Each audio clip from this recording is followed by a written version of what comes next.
गेल्या अनेक महिन्यापासून शेतकरी कांद्याच्या निर्यात बंदीच्या विरोधामध्ये आंदोलन करत होते।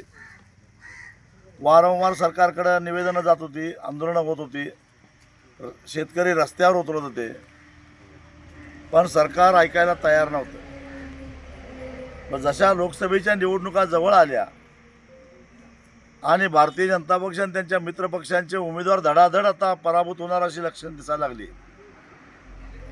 मग सरकार जागे झालं। आधी गुजरातमधला पांढरा कांदा निर्यात करण्यासाठी 2000 टनाला परवानगी दिली। त्यावर चोही बाजूनी टीका टिप्पणी सुरू झाल्यानंतर आता 99,000 टन कांदा निर्यातीस परवानगी दिली। याचा आम्ही स्वागत करतो, पण हा फार उशिराने घेतलेला निर्णय आहे आणि आता निर्यातीला परवानगी द्यायची आहे तर त्याला अट कशाला घालता? जेवढा होईल तेवढा कांदा निर्यात होऊन द्या, त्याच्यावरचं बंधन काढून टाकावं अशी आमची मागणी आहे। सरकारला आता कळालं असेल, केवळ कांद्याकडे बघितल्यानंतर शेतकऱ्यांनी डोळं वटारल्यानंतर सरकार घाबरून गेलं।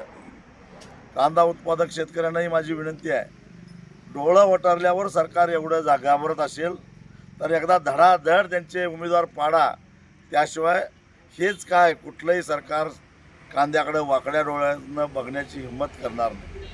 तरच कांदा उत्पादकांची ताकद काय आहे हे सरकारला कळेल। देश विदेशातील प्रत्येक घडामोडींचे लाईव्ह अपडेट मिळवण्यासाठी आता साम टीव्हीच्या सर्व सोशल मीडिया प्लॅटफॉर्मला लाईक, फॉलो आणि सबस्क्राईब करा। तसंच सर्व नोटिफिकेशनसाठी बेल आयकॉन प्रेस करायला विसरू नका।